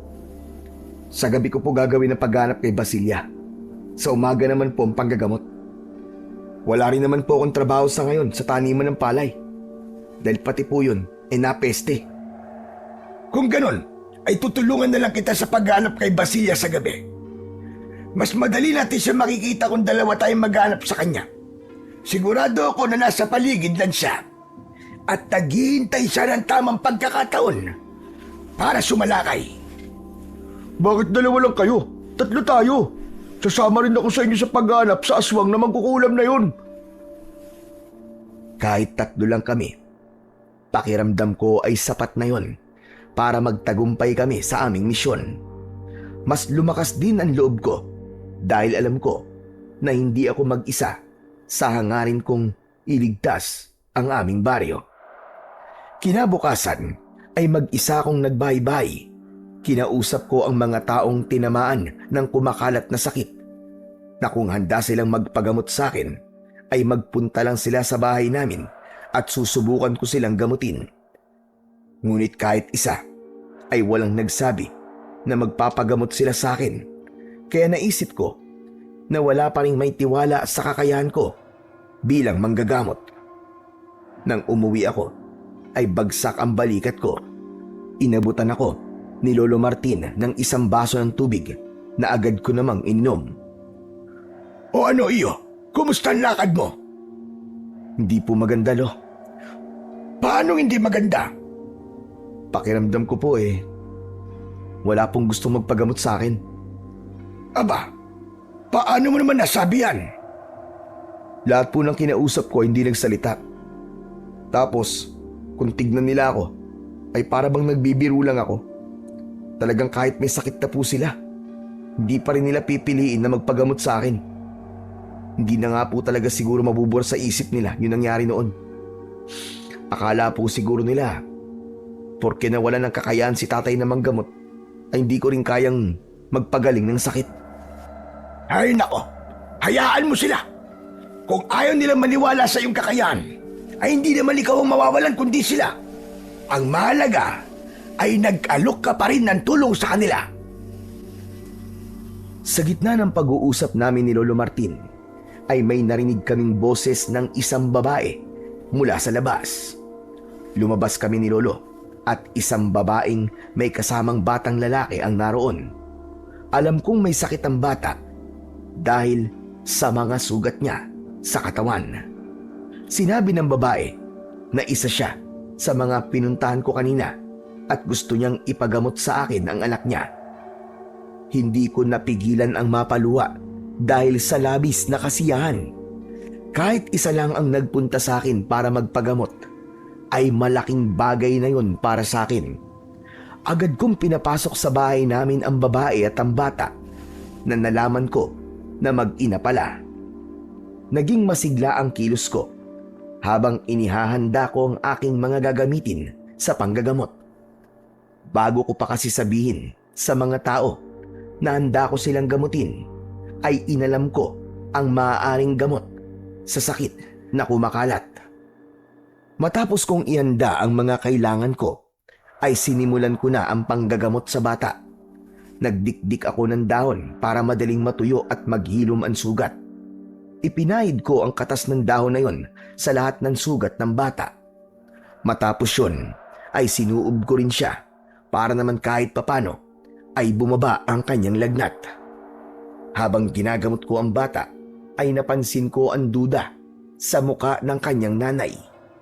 Pero hindi ko yun pinansin dahil ang tanging nasa isip ko lang ay ang mapagaling ang bata na may sakit. Nang nakaalis na ang mag-ina, ay hindi maalis ang ngiti sa aking muka. Napansin yun ni Lolo Martin, kaya naman hindi na niya napigilang magsalita. Mukhang napakasaya mo ah. Yung ba ang unang beses na may ginamot ka rito? Opo, Lolo Martin. Grabe.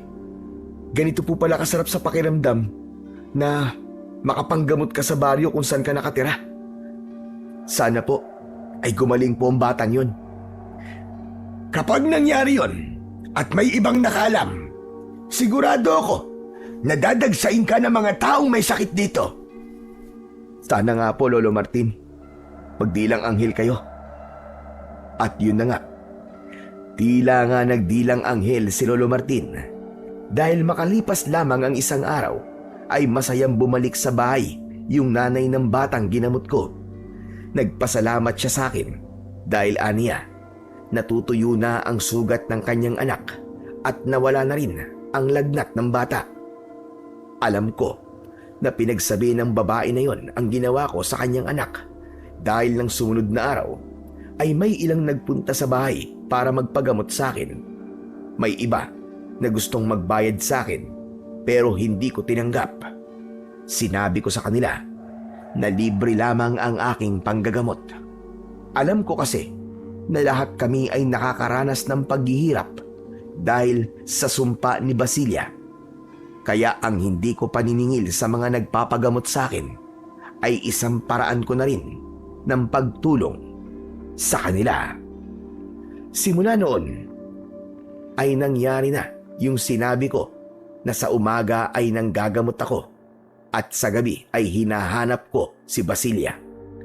Tinupad din ni Lolo Martin at Jinggoy ang sinabi nila dahil hindi nila hinayaan na mag-isa ako sa pag-iikot sa aming baryo tuwing gabi. Lahat kami ay may dalang itak para lahat kami ay merong magagamit na proteksyon kung sakaling may mangyaring hindi inaasahan. Hanggang sa dumating na ang kinatatakutan naming lahat. Isang umaga ay nagulantang kaming lahat ng isang bangkay ng lalaki ang natagpuan sa harapan mismo ng kanyang bahay. Malinaw na sa paraan ng kanyang kamatayan ay isang aswang ang pumaslang sa kanya. Puno ng kalmot at kagat ang buong katawan niya at ang talagang pumatay sa kanya ay ang butas sa kanyang dibdib. Wala na ang puso ng lalaki at halos maligo siya sa sarili niyang dugo. Isang gabi, habang magkakasama kami ni Lolo Martin at Jinggoy sa paghahanap kay Basilia, ay napag-usapan namin ang pinatay na lalaki. Grabe yung ginawa dun sa lalaking pinatay, no? Wala ng puso niya. Malinaw na nagsisimula na si Basilia sa pagsalakay. Kaya dapat na natin siyang makita bago pa dumami ang biktima niya. Pero, alam nyo, kung ano ang magandang nangyayari sa kabila ng lahat ng kamalasan sa lugar na ito? Yun na yung may mga nagpapagamot na sa'yo, Emilio. Sa karamdam ko, na naniniwala na marami sa sinasabi natin noon. Kaya nga si tatay sinabi niya sa akin kahapon na mukhang totoo raw yung babala natin sa mga tao. Magandang balita yan. Ibig sabihin lang ay mag-iingat na ang mga tao ngayon. Kung ganun, mas mahihirapan na si Basilia na makapambiktima, di ba? Tama ka sa sinabi mong yan, Apo. Pero gaya ng sinabi ko kanina, kailangan na nating makita si Basilia. Habang hindi mo pa kasi siya napapatay, ay hindi mapuputol ang sumpa. Patuloy na maghihirap ang mga tao rito. Kahit ginagamot mo ang mga tao sa sakit nila, ay mananatili ang pagkalat ng sakit na yun sa iba pang mga tao. Hindi hihinto yun hanggat hindi siya namamatay. Pero saan po kaya nagtatago si Basilia? Ilang gabi na po natin itong ginagawa pero kahit anino po niya ay hindi natin nakikita. Sigurado po ba kayo na nandito na po siya sa baryo? Sigurado ako nandito na siya. At sigurado rin ako na alam niya na hinahanap natin siya. Kaya naman ginagalingan niya kanyang pagtatago. Kaya kailangan natin puntahan ang ibang parte ng baryo. Sa gabing yun, ay nagkasundo kaming pasukin ang gubat. Naisip kasi namin na malaki ang posibilidad na doon nagtatago si Basilia dahil yun ang lugar sa baryo na hindi masyadong pinupuntahan ng mga tao. Ngunit bigo pa rin kaming makita si Basilia sa gubat. Nang sumapit na ang 4:00 ng madaling araw, ay umuwi na kami dahil kailangan na naming magpahinga. Lalo na ako dahil hindi ko alam kung may magpupunta ulit sa bahay para magpagamot. Nang nagising ako kinaumagahan, ay may mga tao na sa labas ng aming bahay. Naroon sila para magpagamot sa akin. Hindi na muna ako nag-almusal at inuna ko muna ang panggagamot. Magtatanghali na nang natapos ako at sa pananghalian na ako sumabay kay Lolo Martin sa pagkain. Malalaki at halos sunod-sunod ang pagsubo ko dahil doon ko naramdaman ang gutom. Nang nabulunan ako, ay agad akong inabutan ni Lolo Martin ng isang baso ng tubig. Magdaan-daan ka nga kasi sa pagkain. At baka mamaya mamatay ka naman dahil sa nabulunan ka. Gutom na gutom po kasi ako, Lo eh. Hindi na po kasi ako nakapag-almusal kanina. Dahil ayoko pong paghintayin yung mga tao sa labas na magpapagamot. Ano naman kung maghintay sila kahit sandali? Sila ang may kailangan sa'yo. Kaya sila ang dapat na maghintay. Kahit na po, Lo, nakakahiya pa rin po sa kanila. Saka nag-e-enjoy naman po ako sa ginagawa ko eh. Nag-e-enjoy ka nga at nakakapagpagaling ka ng mga may sakit. Pero baka ikaw naman ang magkasakit sa ginagawa mo sa bandang huli. Pati pagkain mo wala na sa oras. Huwag po kayo mag-alala, Lo. Kasi malakas naman po ang katawan ko. Saka alam mo, Lo, di naman po habang buhay na ganito ang sitwasyon natin. Kapag po napatay ko na si Basilia, mas magiging magaan na po ang buhay natin. Isa pa yung Basilia na yan. Bakit ba hindi pa siya nagpapakita sa atin? Para tayo naghahanap ng isang piraso ng karayom sa isang tambak ng dayami. Kaya nga po eh. Pero nitong mga huling araw, hindi ko po alam kung bakit pakiramdam ko, malapit ko na po siyang makaharap. Sana ay magkatotoo yung pakiramdam mo na yan, Apo. At huwag mong kakalimutan na kapag nakaharap mo na siya, ay puntiryahin mo ang puso niya dahil yun ang kanyang kahinaan. Tatandaan ko po yung sinasabi niyo, Lo. Salamat po. O sige na, mamaya na tayo mag-usap at kumain ka na muna. At magdaan-daan ka sa pagkain mo. Baka mamaya mabulunan ka na naman. Itinuon na namin ni Lolo sa pagkain ang aming atensyon. At habang kumakain ako, ay muli kong naramdaman ang presensya ni Basilia. Pakiramdam ko ng mga sandaling yon ay talagang nasa paligid lang namin siya at naririnig at nakikita niya ang lahat ng nangyayari sa baryong yon.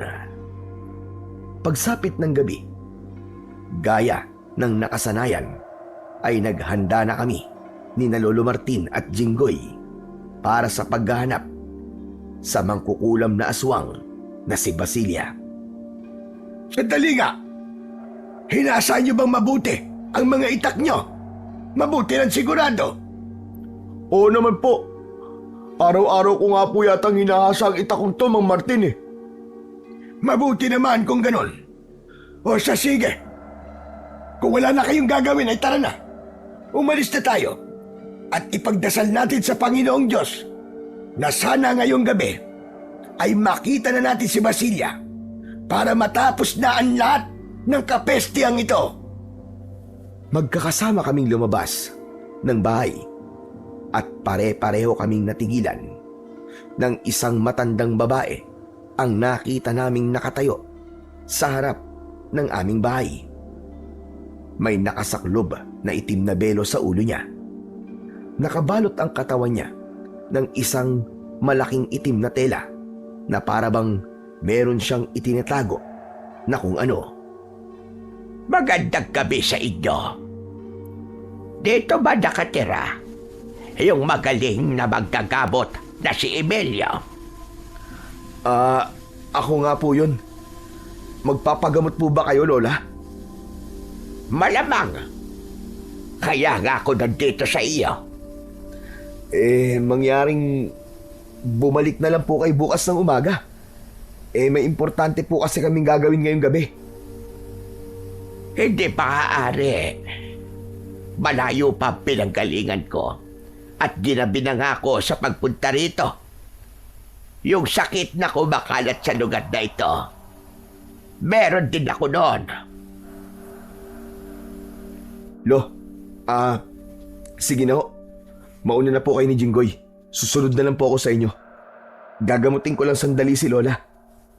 Mabilis lang naman po to siguro. O sige, Apo. Sundan mo na lang kami sa gubat. Dahil susubukan ulit naming hanapin doon si Basilia. O ano, Jinggoy? Tara na. Apo, maiwan ka na namin. At sumunod ka sa amin, ha? Opo. Magkakasamang umalis sina Jinggoy at Lolo Martin. Habang ako naman ay naiwan kasama ang matandang babae. Inaya ko siyang pumasok sa bahay namin. Nauna ako habang nakasunod naman siya sa akin. Sinindihan ko ang gasera at pinaupo ko siya. Dahil sinabi niya na meron siya ng kagaya ng sakit na kumakalat sa aming baryo, ay alam ko na kagad kung ano ang mga ihahanda kong gamot. Habang dinidikdik ko ang halamang gamot sa tabi ng matandang babae, ay bigla siyang nagsalita. Sandali labang, iho. Ikaw ba ang anak ni Donato? Ako nga po, Lola. Kilala niyo po pala si tatay. Kung ganon, sumunod ka pala sa yapak niya bilang isang manggagamot. Mukhang kilala niyo po talaga si tatay, ah. Opo, isa rin po ako manggagamot kagaya niya. Sayang nga lang po at patay na po si tatay ngayon. Kung nandito po sana siya, ay dalawa sana kami manggagamot. Lola, matanong ko lang, saan po pala kayo galing? Saan po kayo nakatira? Sa malayo. Malayong malayo. Ganun po ba? Bakit naman po mag-isa kayo nagpunta rito? Aba Lola, sa edad niyo pong yan, dapat po may kasama po kayo kapag aalis kayo ng bahay. Delikado po ang panahon ngayon. Mag-isa na labang ako sa buhay. Wala na akong pwedeng isama sa tuwing aalis ako. At isa pa, gusto ko talaga na mag-isa ako kapag nagpunta ako rito. Hindi ko alam kung bakit, pero kinikilabutan ako habang nag-uusap kami ng matandang babae. Palagi lang siyang nakayuko, kaya hindi ko lubusang nakikita ang kanyang muka.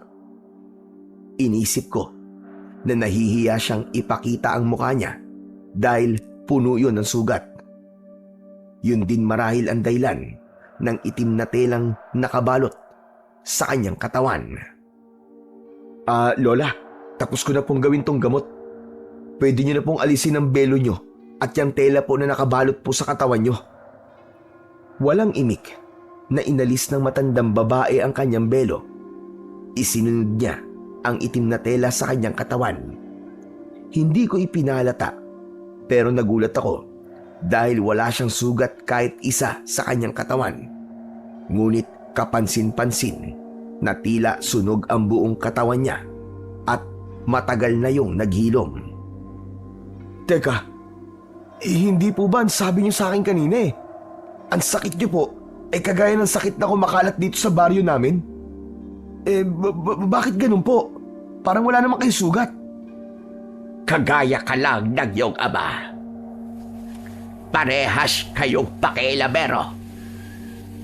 Ang tatay mo, siya ang dahilan kung bakit inakala ng mga tao na ako ang aswang na pumapatay noon dito. Kahit ang totoo naman, ay wala akong kinalaman sa bagay na yon. Tapos ikaw naman, nakikialam ka sa pagkalat ng sakit sa baryong ito sa pamamagitan ng paggagamot mo. Sa sinabing nun ng matandang babae, ay napagtanto ko kung sino siya. Mas lalo akong kinilabutan nang malaman ko na si Basilia ang nasa aking harapan. Malinaw na siya yun dahil base sa kwento ni Lolo Martin ay sinunog ng mga tao ang bahay ni Basilia habang naroroon ito sa loob. Yun ang dahilan kung bakit sunog ang buong katawan ng matandang babae na nasa aking harapan. Basilia? Ikaw ba yan? Ang dapat sa mga kagaya mo ay pinapatay. Teka sandali, makinig ka sa akin. Alisin mo na ang sumpa sa lugar na to. Matagal nang nangyari ang kasalanan ng mga tao sa iyo, Basilia. Yung mga taong may kasalanan sa iyo, karamihan sa kanila, patay na. At yung iba wala na rito. Wala akong pakialam. Galit na galit ako sa lugar na ito. Puot na puot ako sa lahat ng mga tao rito.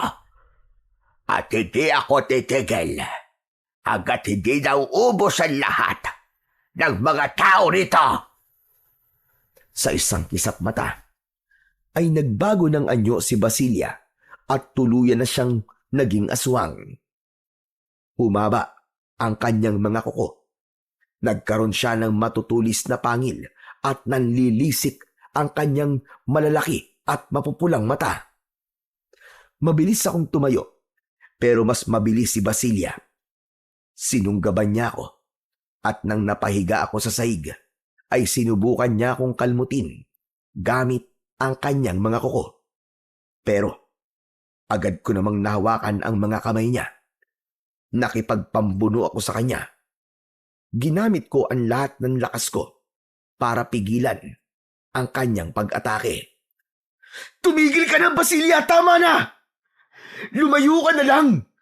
At kalimutan mo na lang ang lahat! Madaling sabihin para sa iyo ang bagay na yan dahil hindi mo pinagdaanan ang lahat ng pinagdaanan kong hirap at sakit. Papatayin kita gaya ng gagawin ko sa lahat ng taong nakatira sa lugar na ito.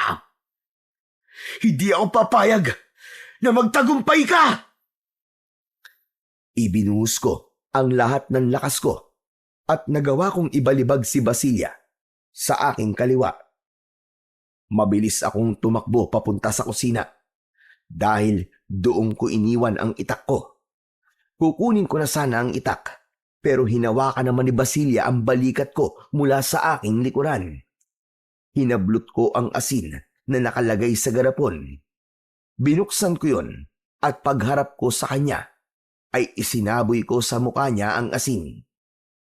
Nalapnos ang mukha ni Basilia at galit na galit siyang sumigaw. Walang hiya ka! Papatayin kita! Sa wakas ay nakuha ko na ang itak. Buong puwersa kong itinagayon sa balikat ng aswang na si Basilia. Matapos yun ay mabilis siyang tumakbo palabas ng bahay. Sinundan ko siya. Tatakas sana siya. Pero biglang dumating naman sina Lolo Martin at Jinggoy at hinarangan nila ang aswang. Basilia! Sa wakas nagpakita ka na rin, demonyo ka! Wala ka ng kawala ngayon! Kailangan mo mamatay para maputol na ang sumpa! Hindi ako papayag na mapatay niyo ako. Dapat lamang na habang buhay na magdusa ang lahat ng taong nakatira sa baryong ikaw. Napakatagal kong naghintay na mangyari ito at hindi ako papayag na matatapos lang ito ng mabilis. Mula sa likod ni Basilia ay inatake ko siya. Walang pagdadalawang isip na itinarak ko ang itak sa likod niya. Paghugot ko ng itak ay humarap siya sa akin. Susunggaban niya sana ako, pero naging maagap naman ako. Itinapat ko sa kanyang itak at pagsugod niya ay sakto na bumaon ang itak ko sa kanyang leeg. Bumulwak ang dugo mula sa bibig ng aswang hanggang sa bumagsak siya sa lupa. Titig na titig si Basilia sa akin habang unti-unti siyang binabawian ng buhay. Gaya ng sinabi ni Lolo Martin, ay ibinaon ko ng ubod diin ang itak sa tapat ng kanyang puso at doon na siya tuluyang binawian ng buhay. Lumapit sina Jinggoy at Lolo Martin sa akin.